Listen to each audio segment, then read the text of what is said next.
नमस्कार दोस्तों, कैसे हैं आप लोग। स्वागत है आपका इस यूट्यूब चैनल पर। दोस्तों हम लोग पढ़ रहे थे मौलिक अधिकार, जिसमें हम लोगों ने कल क्या देख लिया था, 15 तक पढ़ लिया था हम लोगों ने, 15 तक। आज हम लोग पढ़ने वाले हैं अनुच्छेद 16 और कोशिश रहेगी अनुच्छेद 17 भी आपको पढ़ा दिया जाए। अगर क्लास ज़्यादा लंबी होने लगेगी तो 17 को छोड़ दिया जाएगा, नेक्स्ट क्लास में देख लेंगे हम लोग, ठीक है। तो भाई चैनल पर जो लोग नए हैं वो कृपया चैनल को सब्सक्राइब कर लें, बेल आइकन दबा दें, जिससे आपको वीडियो का नोटिफिकेशन बराबर मिलता रहे। तो भाई आर्टिकल डालते हैं। हम लोग समानता का अधिकार पढ़ रहे हैं। क्या पढ़ रहे हैं दोस्तों? समानता का अधिकार। समानता का अधिकार पढ़ रहे हैं हम लोग, जो कहाँ से कहाँ तक है, 14 से 18 तक है। समानता का अधिकार कहाँ से कहाँ तक है, आपसे क्वेश्चन बन सकता है, तो आपको लगाना है 14 से 18 तक। तो कितना, 15 पढ़ लिया था। आज हम लोग क्या पढ़ने वाले हैं? देखो 14 पढ़ लिया था, 15 पढ़ लिया था, और हम लोग आज पढ़ने वाले हैं 16। तो आर्टिकल 16 डालते हैं। क्या है? तो अनुच्छेद 16। अनुच्छेद 16 क्या कहता है कि सार्वजनिक पदों पर अवसर की समानता, ये बोलता है यहां पर। तो सार्वजनिक पदों पर अवसर की समानता। देखिए, जो उपखंड बोलते हैं इनको, जो सब आर्टिकल होते हैं, तो इसके उपखंड कितने हैं 16 के? ये हैं टोटल 6। पहले 5 थे, अब 6 हो गए हैं, ठीक है। तो देखिए, इनको हम लोग डिटेल में पढ़ने वाले हैं हम लोग, ठीक है। तो इनको हम लोग पढ़ने वाले हैं डिटेल में। तो अगर आप लोगों ने कभी कोई कोचिंग करी होगी वनडे एग्जाम के लिए, तो आपको इतना डिटेल में नहीं पढ़ाया गया होगा। आपको बस इतना पढ़ाया गया होगा कि अवसर की समानता, बाकी आपको समझा दिया होगा मौखिक रूप से, ठीक है, कहाँ कहाँ पे अपवाद है, अगर बहुत अच्छी जगह पढ़ा होगा तो। लेकिन अगर आप बड़े लेवल के एग्जाम की तैयारी करते हैं, जैसे कि यूपीपीएससी हो गया, या और भी मतलब जैसे कि प्री के लिए, आप यूपीएससी प्री के लिए तैयारी कर रहे हैं, तो वहाँ पर भी ये आपको पढ़ाने में जो है आपने मतलब आपको पढ़ने को मिला होगा, ठीक है। तो यहाँ पर देखो, देखते हैं हम लोग अनुच्छेद 16(1). अनुच्छेद 16(1) मैंने आपसे बताया भी था कि क्या करेंगे हम लोग कि सब जो 1 से 395 अनुच्छेद है सभी को देखेंगे हम लोग एक एक करके, और जो सब आर्टिकल होंगे उनको भी हम लोग अच्छे से पढ़ेंगे। एक बार देखो, मैं वीडियो चल रहा है, ठीक है। देखो इसमें क्या है दोस्तों, पहले मैं लिखूंगा, बाद में आपको समझा दूंगा, ठीक है। राज्य के अधीन किसी भी पद पर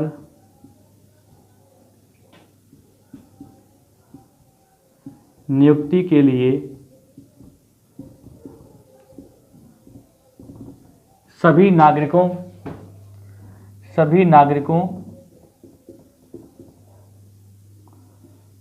को अवसर की समानता। अवसर की क्या है दोस्तों? समानता है, ठीक है, समानता है। कोई भी राज्य के अधीन किसी भी पद पर नियुक्ति के लिए सभी नागरिकों को अवसर की समानता दी गई है। यहाँ पर कोई भेदभाव की बात नहीं कही गई है। लेकिन अगर हम लोग डिटेल में नहीं पढ़े हैं, या आपने कभी डिटेल में नहीं पढ़ा, तो जब आपके दिमाग में सवाल चलता है, यार जब ये चीज़ है तो क्यों इतना भेदभाव करते हैं, महिलाओं को आरक्षण दे देते हैं, कभी कभी राज्य में निवास जो निवासी नहीं होता है राज्य का, उसको आरक्षण नहीं देते हैं, ऐसा क्यों है? तो ये सारी चीज़ें आपके क्लियर हो जाएंगी, ठीक है। तो आगे देखते हैं क्या चीज़ें हैं कि यहाँ पर क्या है कि राज्य के अधीन किसी भी पद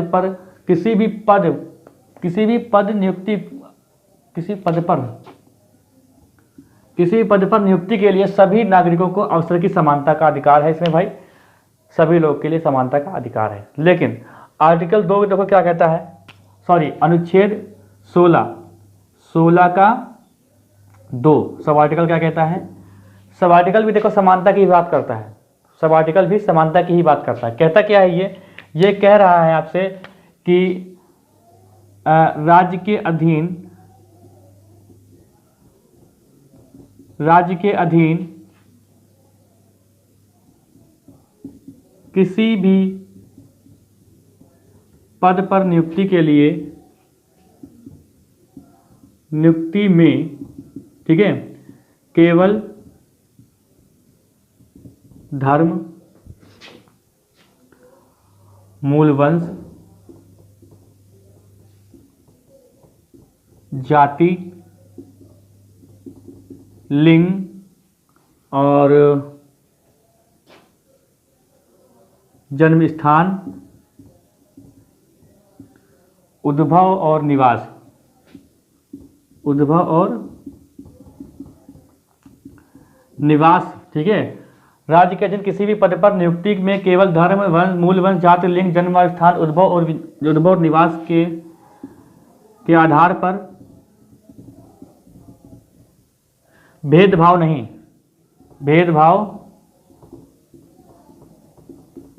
नहीं किया जाएगा, ठीक है, नहीं किया जाएगा। तो मतलब दोस्तों क्या हुआ कि जैसे कि आपकी कोई भी सरकारी पद पर नौकरी लगने वाली है, तो आप अगर महिला हैं या पुरुष हैं या आप किसी भी जाति के हैं, तो सबको समानता का अधिकार यहाँ पे दिया गया है। अब ये 2 आर्टिकल तो आपको बड़ा खूबसूरत लग रहे होंगे कि हाँ यार ये तो बड़ा अच्छी बात है, लेकिन अब यहाँ से जो स्टार्ट होने वाला है वही तो अपवाद है और यही तो आपको बताना है।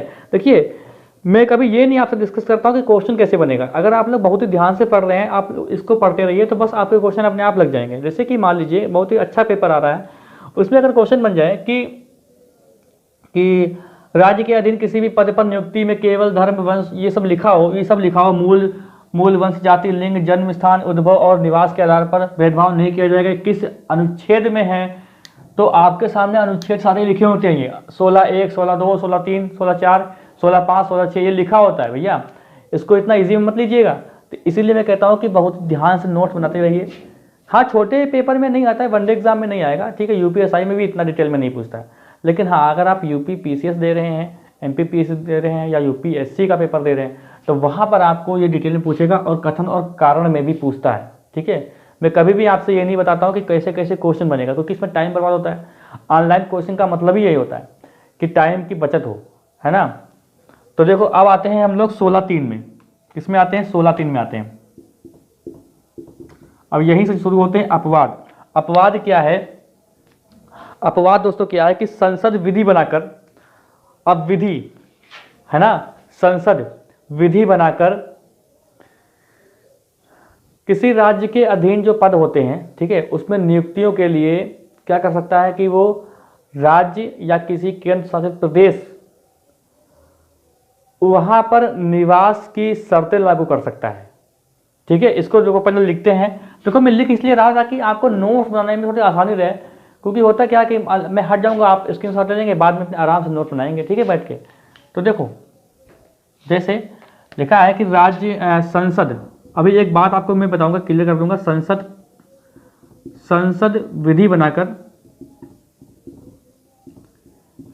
विधि बनाकर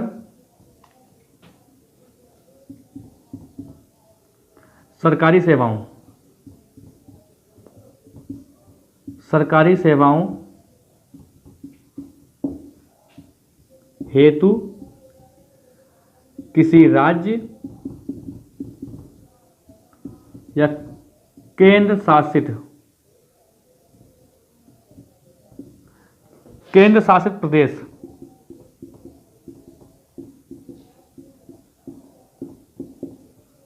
निवास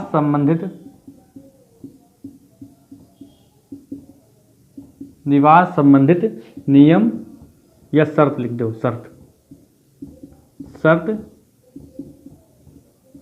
लागू कर सकता है, ठीक है। अब देखो यहाँ पर जो ऊपर के जो 2 लिखे हैं ना, बड़ा खूबसूरत। अब इसी में क्या है, अपवाद आ रहे हैं, अपवाद आने वाले हैं। देखिए, संसद अगर विधि बना दे, संशोधन नहीं, संसद अगर विधि बना दे, ठीक है, तो क्या होगा कि जैसे कि ऐसा नहीं होता है कि आप उत्तराखंड में फॉर्म नहीं डाल सकते, या कहीं मान लिया किसी राज्य में बहुत अच्छी वैकेंसी आई है, लेकिन वहां पर क्या है कि आपको आरक्षण नहीं मिला है, मतलब आरक्षण पहले उनको वरीयता दी जाएगी जो उस राज्य के निवासी हैं। और एक बात है, जो लोग सोचते हैं कि राज्य करता, राज्य नहीं करता, ये संसद कहाँ होती है? केंद्र में होती है, विधानमंडल होती है राज्य में। तो संसद ये विधि बनाती है, हालांकि राज्य ये अनुरोध करते हैं, ये विनती है या फिर कोई रिक्वेस्ट करते हैं या सुझाव देते होंगे कि भाई हमें ऐसा करिए, तब अलग बात है, लेकिन ये लागू विधि बनाता कौन है? संसद बनाता है ये विधि। और किसी भी राज्य में अगर फॉर्म आते हैं, सरकारी फॉर्म आते हैं, उत्तर प्रदेश में हो या बिहार में हो या मध्य प्रदेश में हो या झारखंड में हो, कहीं भी हो, तो क्या आप हर जगह फॉर्म डालते हैं तो क्या आपको वरीयता हर जगह उसी तरीके से मिलती है? नहीं। पहले वरीयता क्या होता है कि 50-50% सीटें बांट दी गई हैं कि भैया 50% पहले हम अपने लोगों को भरेंगे, उसके बाद जगह बचेगी तो आपका नंबर आएगा। तो भैया ये, और ऐसा क्यों किया है? क्योंकि देखिए जब देश आज़ाद हुआ था तब बहुत सारे राज्य जो थे, कोई राज्य उभरा हुआ है, कोई राज्य बहुत ही पिछड़ा है, अब वहाँ वैकेंसी आई, आप उसमें जाके कूद पड़े। तो क्या हुआ कि आप पहले से ही अच्छी जगह रह रहे थे, आपको अच्छा वातावरण मिला, शिक्षा आपको अच्छी मिली, तो आप उनसे तेज हैं पढ़ने में, है ना। आप जाके वहाँ पे फॉर्म अप्लाई कर दिए, आप सब लोग वहाँ हो गए, फिर वहाँ के लोग वैसे रह गए। तो इसीलिए ये विधि बनाई जाएगी कि भैया हर जगह आप, जैसे कि निवास के लिए कुछ जो है शर्तें बताई गई हैं, आप समझ रहे कि नहीं। जैसे कि मान लीजिए कोई जैसे कि आ राज्य है, जैसे ये आ राज्य है कोई, ठीक है, अब ये पिछड़ा है और ये ये जो है बा राज्य है, ये पिछड़ा, ये उभरा हुआ है, ये बढ़िया है। जैसे महाराष्ट्र मान लिया बढ़िया है, ठीक है, तो और उत्तर प्रदेश भाई बेरोजगार ज़्यादा है यहाँ पर। अब यहाँ पर कोई वैकेंसी आती है, अब यहाँ पर सब घुस जाएं इसमें आके। अब इनके पास तो पहले ही सुविधा ज़्यादा थी, ये एक एग्जाम्पल के तौर पे बता रहा हूँ, इनके पास पहले ही सुविधा है पढ़ने लिखने की, लाइट व्यवस्था बढ़िया है, ठीक है, माहौल अच्छा है, तो ये पहले ही आगे हैं हम लोगों से पढ़ने लिखने मामले में। जैसे साउथ की बात करें, साउथ में भी ज़्यादा पढ़ने लिखने मामले में हम लोगों से काफ़ी आगे होते हैं, तब भैया उनको तो ये यहाँ भी आ जाएंगे तो हम फिर पीछे रह जाएंगे। अब ये पहले की बात नहीं है, अभी भी चल रहा है, तभी तो ऐसा हो रहा है। तो क्या होता है, जब कोई नए राज्य का गठन होता है तो उसमें बाहरी राज्य जो है जल्दी प्रवेश नहीं करते हैं, ये भी होता है, क्योंकि हमें उनके बराबर लाना है ना उनको। तो ये बताया गया है, संसद विधि बनाती है, ये राज्य नहीं बनाता, राज्य के बस में नहीं होता। अगर राज्य के बस में कर दिया जाए तब तो वो ऐसा कानून बना दे कि मतलब कोई बाहरी राज्य घुसेगा ही नहीं उसमें, वो तो ऐसा कानून बना देगी कि मतलब कोई घुसेगा ही नहीं, है ना। तो ये भैया हो गया 16/3। अब 16/3 तक यहाँ पर आप स्क्रीनशॉट ले लो इसका, फिर हम लोग अभी जो 4 पढ़ने वाले हैं वो थोड़ा लंबा होगा, उसको देखेंगे कायदे से हम लोग, ठीक है। चलिए 16/4 यानी 16 का सब आर्टिकल 4 अनुच्छेद पढ़ रहे हैं हम लोग 16, ठीक है, 16 पढ़ रहे हैं। तो 16/4 देखो क्या कहता है, 16/4 क्या कहता है। अब इसमें 16/4 में उपखंड जुड़ेंगे, उपखंड 16 के साथ 16 में खंड 4 जुड़ा है, फिर अभी इसमें उपखंड जोड़ेंगे, वो भी मैं आपको बताऊंगा। मैंने बताया ना कि सारी चीज़ें पढ़ेंगे हम लोग, कोई भी चीज़ मिस नहीं होनी चाहिए, और पर्याप्त पढ़ेंगे, ज़्यादा ही पढ़ेंगे, ठीक है। चलो, तो यहाँ पर देखो क्या कहा गया है कि यहाँ पर दोस्तों ये कहा गया है कि राज्य को यह अधिकार दिया जाएगा, राज्य को यह अधिकार होगा कि वह पिछड़े वर्गों के लिए सरकारी सेवाओं हेतु नियुक्ति के लिए आरक्षण प्रदान करे, जिनका राज्य के अधीन सेवाओं में पर्याप्त प्रतिनिधित्व नहीं है। यह बताया गया। पहले इसको लिखते फिर इसको डिटेल में बताते हैं आपको, यही तो पढ़ाना है आपको कायदे से। देखो, राज्य को यह अधिकार दिया गया है, यह अधिकार दिया गया है कि राज्य को यह अधिकार दिया गया है कि वह पिछड़े वर्गों के लिए नियुक्ति से संबंधित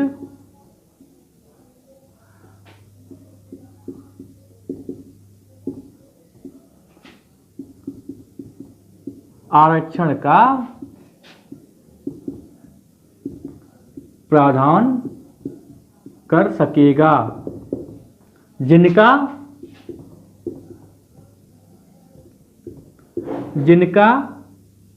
राज्य के अधीन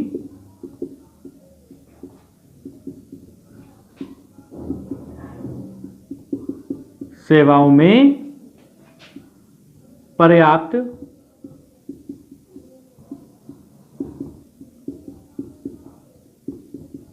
प्रतिनिधित्व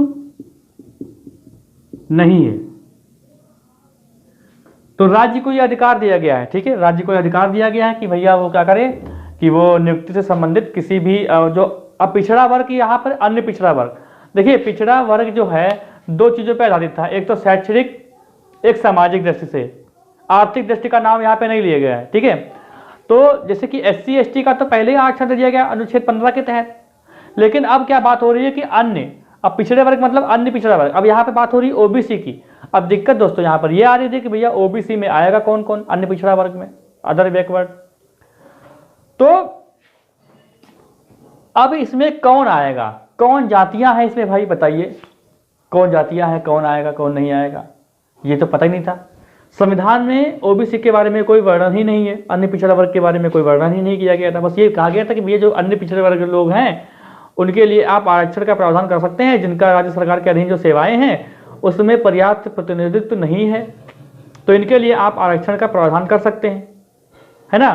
तो क्या किया गया कि भाई राष्ट्रपति के तहत अनुच्छेद 340 के तहत एक जो है आयोग का गठन किया गया इसी के लिए कि भैया OBC में कौन कौन है, भैया कौन कौन आता है OBC में, कौन रहेगा पिछड़े वर्ग में, ये बताया गया कौन रहेगा भाई इसमें।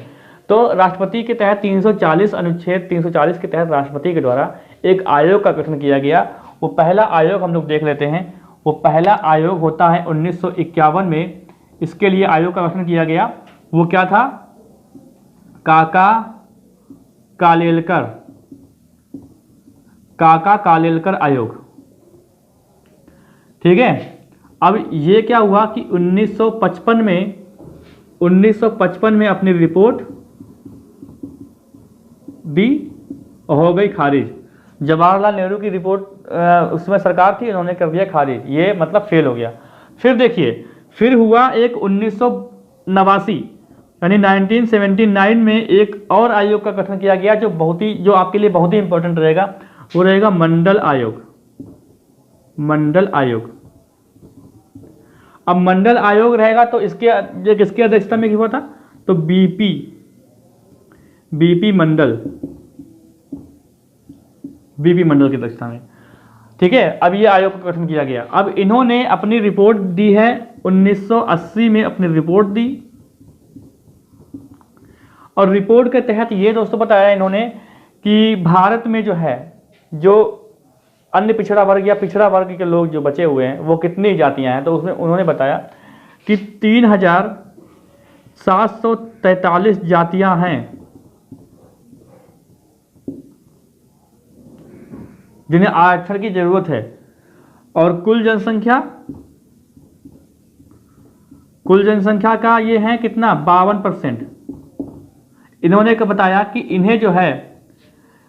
इन्होंने बताया कि 27% आरक्षण की जरूरत है इनको, भैया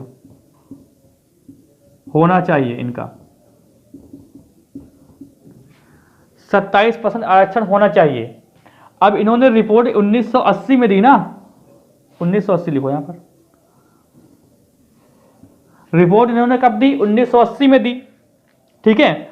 अब 1980 में रिपोर्ट इन्होंने दिया, तब बात ये थी कि ये लागू नहीं हुआ। ये लागू कब हुआ है, ये 1980 में रिपोर्ट दी और लागू कब हुआ, और लागू 10 साल बाद, लागू 10 साल बाद, ठीक है।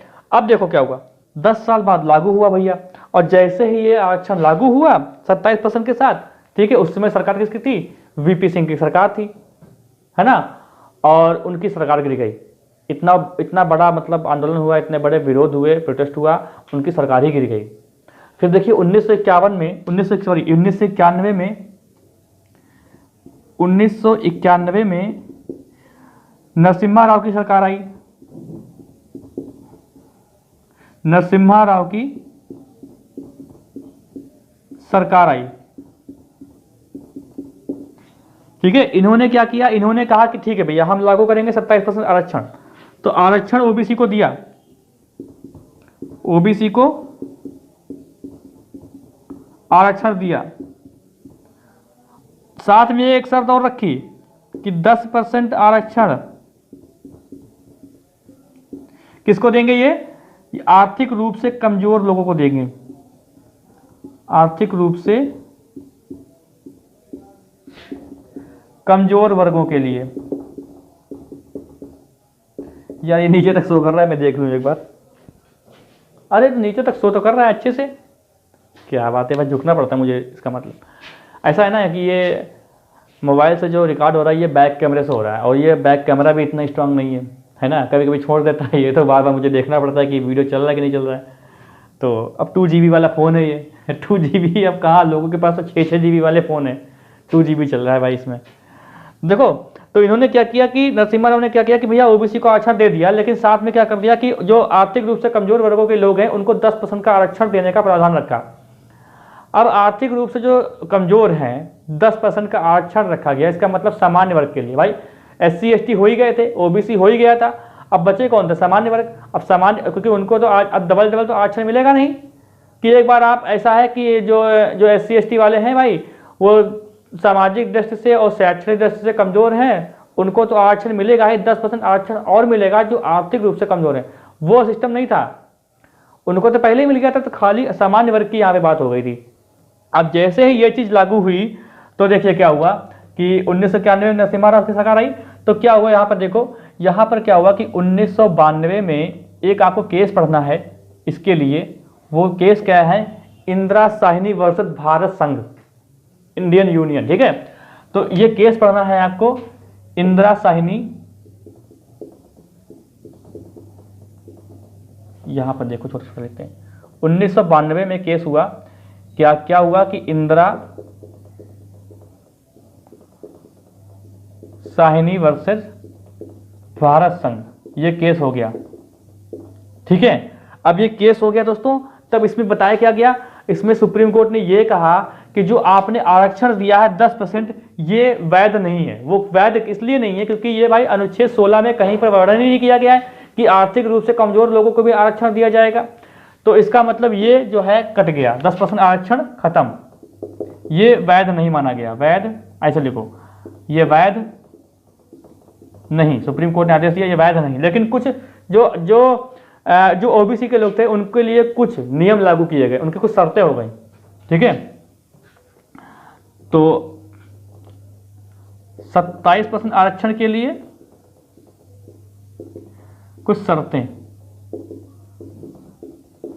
क्या थी? नंबर 1 देखो, नंबर 1 शर्त ये थी कि भाई देखो 27% जो 3743 जो जातियां हैं सभी के लिए भाई देखो आरक्षण तो मिलेगा नहीं, सभी के लिए आरक्षण नहीं मिलेगा। इसमें रखी जाएगी क्रीमी लेयर और नॉन क्रीमी लेयर, ये रखा जाएगा भाई इसमें। तो जो क्रीमी लेयर में अंतर्गत, जो क्रीमी लेयर के अंतर्गत आएंगे उनको आरक्षण नहीं दिया जाएगा, जो नॉन क्रीमी लेयर होंगे उन्हीं को मिलेगा आरक्षण। अब यहाँ पे इनडायरेक्टली अगर बात करें तो आर्थिक रूप से ही बात हो रही थी यहाँ पर, ठीक है। तो पहला रखा गया, ठीक है, क्रीमी लेयर, क्रीमी लेयर और नॉन क्रीमी लेयर, ये रखा गया, creamy layer non creamy layer. दूसरा आधार ये रखा गया, दूसरी शर्त ये रखी गई कि भैया देखिए आरक्षण आप दे रहे हैं लेकिन आप आरंभिक आरक्षण देंगे, प्रोन्नति आरक्षण नहीं देंगे, ठीक है। यानी जो होता है प्रमोशन, उसका आरक्षण नहीं होगा। तो प्रोन्नति में आरक्षण नहीं, ठीक है। नंबर 3 देखो क्या हुआ था, प्रोन्नति में आरक्षण नहीं होगा, और मतलब यह है कि जैसे कि होता नहीं है कि प्रमोशन में भी आरक्षण लग रहा है, तो प्रमोशन में आरक्षण नहीं होगा, खाली बस नियुक्ति में आप आरक्षण दे सकते हैं, ठीक है। तो और दूसरी बात देखो कि जो कैरी फॉरवर्ड नियम लागू नहीं होगा। कैरी फॉरवर्ड देखो, कैरी फॉरवर्ड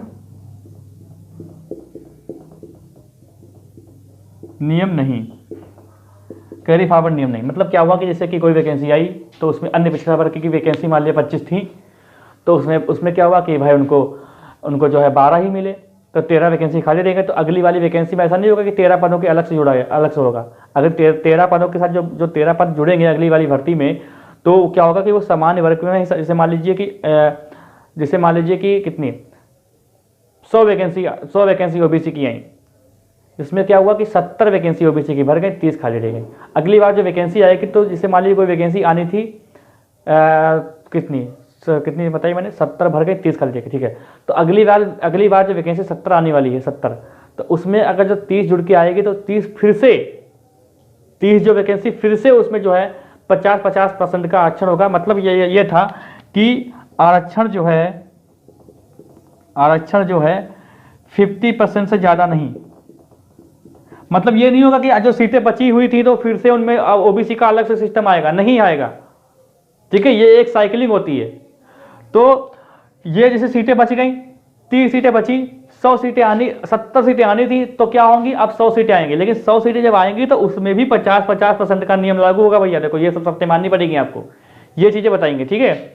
अब देखो जब ये चीज लगा दी गई, creamy layer non creamy layer, तो भैया क्या हुआ कि 1992 में एक सरकार ने एक आयोग का गठन किया। यहीं पे लिख लेते हैं, ठीक है। 1992 में सरकार ने एक आयोग का गठन किया जिसका नाम था रामनंदन आयोग। क्या नाम था, रामनंदन। सरकार ने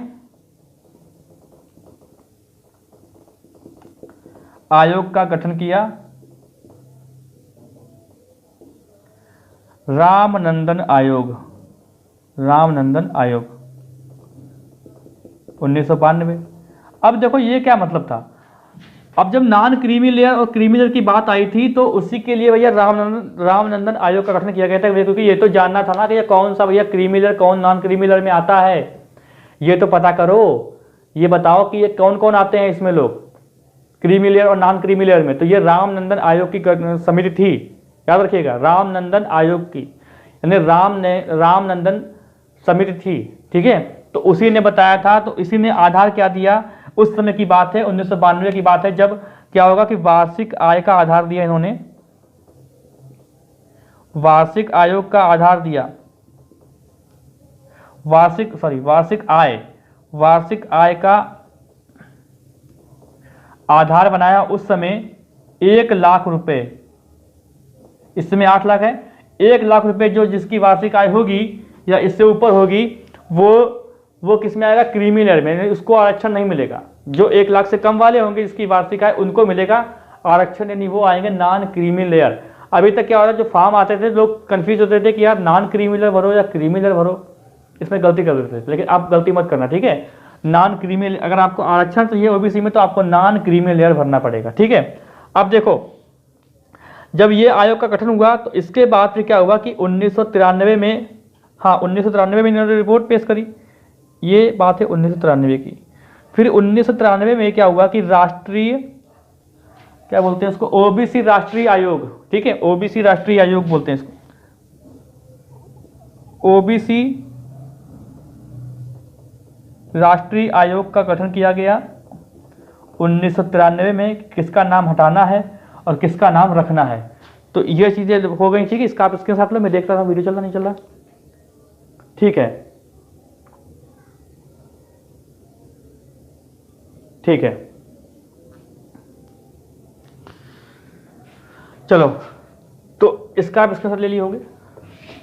अब देखो इसको ऐसे रखने दो, तो सारी चीजें आपको समझ में आ गई होंगी। मंडल आयोग क्या था, काका कालेकर आयोग क्या था, है ना। सरकार गिर गई थी जब ये लागू हुआ था। चलो अब हम लोग देखते हैं। अब देखो क्या हुआ कि भाई इसके बाद क्या किया गया, 16/4 उपखंड, देखो 16/4 का ये क्या हुआ, इसमें देखो क्या था। 16/4 में देखो क्या किया गया कि SC ST के लिए प्रोन्नति में आरक्षण लागू किया गया, ठीक है। लिख लो भाई, SC ST के लिए प्रोन्नति में आरक्षण लागू। मतलब क्या हुआ इसका, और देखो ये एक संविधान संशोधन था। तो ये संविधान संशोधन में आप याद रखना है आपको, ये क्या था, संविधान संशोधन 77वां,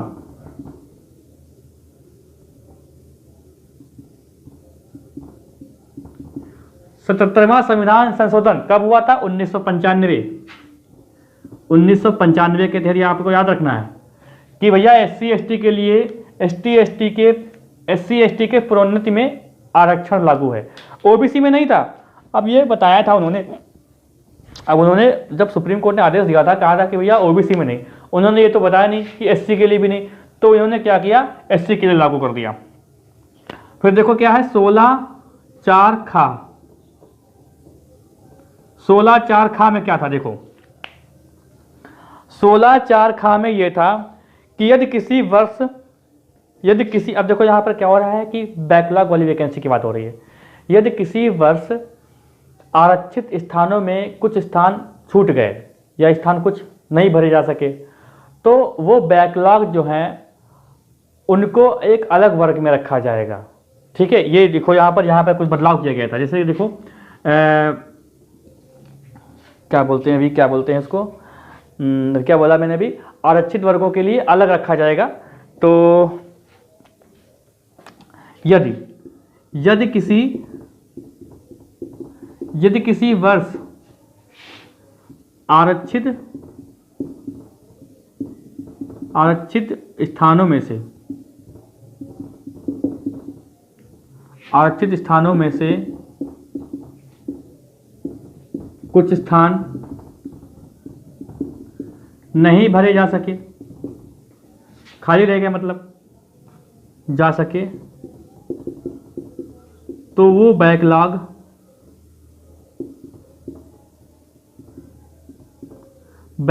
में अलग वर्ग में रखा जाएगा, अलग वर्ग में रखा जाएगा। फिर क्या होगा कि देखो अगली बार में भी नहीं भर पाए, अगली बार में भी नहीं भर पाए, फिर क्या होगा, फिर ये क्या एक साइक्लिक बन के आती है दोस्तों है। फिर उसके बाद क्या होता है कि ये क्या करते हैं कि अलग ही कर देते हैं, मतलब फिर सामान्य वर्ग के हिसाब से वैकेंसी आती है।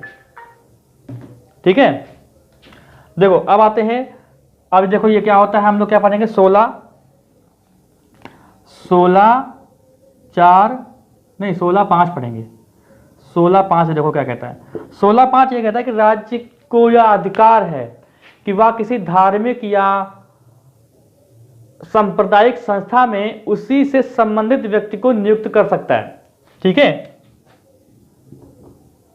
राज्य को यह अधिकार है कि वह किसी धार्मिक या सांप्रदायिक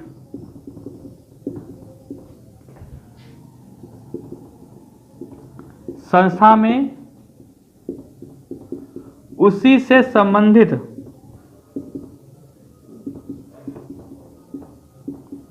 व्यक्ति को नियुक्त कर सकता है।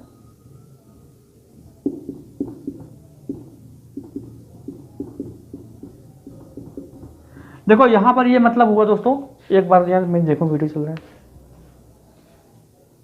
ठीक है, देखो यहां पर दोस्तों मतलब क्या हुआ, मतलब ये हुआ कि जैसे कोई संस्था है, जैसे कि कोई मुस्लिम संस्था है, कोई हिंदू की संस्था है, कोई सिख धर्म की संस्था है या कोई ईसाई धर्म की संस्था है, तो वहां पर राज्य क्या चाहती है कि मतलब उसी धर्म या उसी सांप्रदायिक संस्था मतलब कोई है तो उसी से संबंधित कोई व्यक्ति को, यानी उसी धर्म से संबंधित व्यक्ति को नियुक्त कर सकता है। इसमें कोई ये नहीं कहेगा, मान लीजिए कोई मुस्लिम संस्था है, अब उसमें कोई वैकेंसी आई तो क्या करेगा, आप राज्य चाहे तो उसी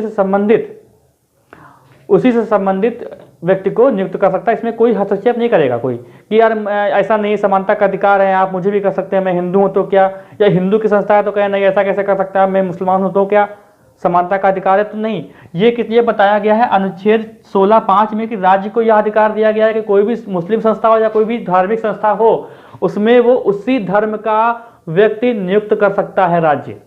इसमें कोई भी ये आवाज नहीं उठा सकता है ना, ये कोई आवाज नहीं उठाएगा कि हमें ही करिए, आप ऐसा क्यों कर रहे हैं कि आप कोई विशेष व्यक्ति को रख रहे हैं, नियुक्त कर रहे हैं, ये आवाज नहीं उठा। ये मतलब क्या दिया गया है। अब यहां पर देखो ये चीज दी गई है कि SC ST के लिए प्रोन्नति में आरक्षण लागू, इसके लिए कभी भी कोई कोर्ट नहीं आ सकता, क्योंकि ये संशोधन है और संशोधन विधि नहीं होती है। मैंने बताया था कि विधि क्या होती है, तो विधि में आप आवाज उठा सकते हैं, आप चुनौती दे सकते हैं मौलिक अधिकार में, लेकिन अगर संशोधन कर दिया जाए उसके बाद वो संशोधन जो होता है वो विधि नहीं माना जाएगा, वो संशोधन हो गया है, उसमें अब कोई बात नहीं होती। तभी गुस्सा कितना भी लोग हो जाए, लेकिन इसके लिए कुछ हो नहीं सकता है। ये अलग बात है कि इसमें फिर से संशोधन हो, वो अलग बात है, लेकिन इसमें कुछ नहीं कर सकते। अब 16(6) देखो ये अपडेट है। 16(6) में क्या है कि अब यहाँ पर आ जाता है आर्थिक रूप से पिछड़े वर्गों के लिए, ठीक है, आर्थिक रूप से पिछड़े वर्गों के लिए कुछ रियायतें दी गई हैं। रियायतों, देखो रियायतों का प्रावधान। देखो भाई मेरी राइटिंग अच्छी नहीं है और मैं थोड़ा मतलब सोचता हूँ कि ये जल्दी जल्दी हो, क्योंकि देखो मैं बोल रहा हूँ आपको समझ में अच्छे से आ रहा होगा तो आपको ये सब कुछ समझ में आ रहा होगा, लेकिन आप स्क्रीनशॉट लेके रखते हैं बार बार, जैसे कि मैं हटा, आपने स्क्रीनशॉट ले लिया तो शायद आपको समझ में ना आए। राइटिंग अच्छी इसलिए भी नहीं है क्योंकि कुछ थोड़ा सा मेरे मन में कुछ उदासी भी रहती है यार कि जल्दी खत्म करो। क्यों? क्योंकि कोई देखने वाला है तो होता नहीं है। मज़ा तब आता है कि जब आराम आराम से लिखो, अंदर से खुशी मिलती है कि चलो यार कुछ देखने वाले लोग इंतजार कर रहे होंगे, अच्छा अच्छा लिख दो। जब किसी ने कुछ कहा ही नहीं तो क्या फ़र्क पड़ता है। अगर आप यहाँ तक पहुँचे हैं तो आप बताइएगा कमेंट बॉक्स में, क्या मैं गलत हूँ क्या? ऐसा नहीं है कि मैं साफ लिख सकता हूँ, लेकिन होता ना कि मतलब कोई देखने वाला अगर ना हो तो थोड़ी सी प्रॉब्लम होती है कि यार चलो हटाओ, बस समझा दो अच्छे से, समझ में आना। लेकिन तब भी मैं पूरा अपने अंदर का जो भी उदासी, जो भी मेरा अंदर जो हताशापन हुआ है, जो हताश हूँ मैं अंदर से, उसको छुपाने की कोशिश करता हूँ अपनी वीडियो में। लेकिन कहीं ना कहीं वो छलक तो जाता ही है, क्योंकि रिस्पांस नहीं मिल रहा है। 700 के प्लस वीडियो हो गए हैं चैनल पर, रिस्पांस मिल नहीं रहा है, तो कहीं ना कहीं वो दर्द छलकता है दोस्तों, है ना। तो आर्थिक रूप से पिछड़े, अब यहाँ पर देखो क्या हुआ था, मैंने बताया था कि 103वां संविधान संशोधन 2019 में हुआ था, उसमें आर्थिक आरक्षण दिया गया था। संशोधन करना पड़ा था उसमें, संशोधन तब जाके हुआ, क्योंकि संशोधन हो गया है तब उसमें कोई चुनौती दे नहीं सकता। जब अभी क्या हुआ था, जो मंडल आयोग में जब मंडल आयोग जब बना था, उसके बाद जो लागू किया गया था 1991 में सरकार आई थी, उन्होंने कहा था कि नहीं हम 10% आरक्षण देंगे आर्थिक वर्ग के कमजोर लोगों को, तो वहां पर चुनौती दे दी गई थी इंदिरा साहनी के द्वारा। लेकिन यहाँ पर कोई कुछ नहीं कहेगा, क्योंकि संविधान संशोधन विधि है, संविधान संशोधन विधि नहीं है और इसमें कोई चुनौती दे नहीं सकता है। और ये फैसला आया था केशवानंद भारती बनाम केरल राज्य के तहत 1973 में, जहां पर सुप्रीम कोर्ट ने कहा था कि भैया संविधान संशोधन विधि नहीं है, लेकिन संविधान के मूल ढांचे में परिवर्तन नहीं कर सकते। अब मूल ढांचा दोस्तों ये हो जाता है, ठीक है, इसमें परिवर्तन नहीं कर सकते। संविधान संशोधन कर सकते हैं और उसके लिए कोई चुनौती नहीं दे सकता मौलिक अधिकार में कहीं पर भी। तो पहले चुनौती दी गई थी, लेकिन अब कोई चुनौती इसमें नहीं दे सकता, क्योंकि संविधान संशोधन ही हो गया। 103वां संविधान संशोधन 2019 में, समझ गए कि नहीं, 2019 में संशोधन हुआ है। तो इसलिए अब इसमें कोई भी चुनौती नहीं देगा। पहले क्या होता कि इंदिरा साहनी वर्सेस भारत संघ में वाद हुआ था, वो आपको याद भी रखना है कि इंदिरा साहनी वर्सेस भारत संघ का वाद क्या था, ठीक है, तो आरक्षण था। तो भैया हमें लग रहा है कि आज जो है इतनी क्लास रखनी चाहिए, क्योंकि ज़्यादा हो गई है लंबी क्लास, क्योंकि फिर जानते हो क्या होता है कि अपलोड करने में भी समय लगता है और डाटा पूरा हो जाता है ख़त्म, पैसा मिलना एक है नहीं, मार्कर का भी पैसा निकलता नहीं है, इसका मार्कर का भी तो पैसा नहीं निकलता है। तो इसी को हम लोग आज इसी को यहीं तक रखते हैं। अनुच्छेद 17 कल पढ़ेंगे हम लोग, ठीक है, 80% का अंत या छुआछूत का अंत, ठीक है, उसको पढ़ेंगे, अच्छे से पढ़ेंगे। अनुच्छेद 18 भी कल देख लेंगे हम लोग। तो यहाँ तक की अगर बात आपको अच्छे से समझ में आई है तो आप लोग कमेंट करके बताइएगा, नाइट्स लिखिएगा, कुछ भी अच्छी बातें लिखिएगा, वीडियो को लाइक कीजिएगा और चैनल पर जो लोग नए हैं चैनल को सब्सक्राइब कर लेंगे, बेल आइकन भी दबा दें जिससे आपको वीडियो का नोटिफिकेशन मिलता रहे। और क्या बात है, हाँ, वीडियो को शेयर करना मत भूला करें, वीडियो को शेयर किया करें, पूरा वीडियो देखा करें, बहुत ध्यान से देखा करें। बहुत ही अच्छी चीज़ आपको फ्री में मिल रही है, ये आपको पूरे यूट्यूब पे कहीं फ्री में नहीं मिलेगी, ये गारंटी है मेरी। मिलते हैं हम लोग अगली क्लास में।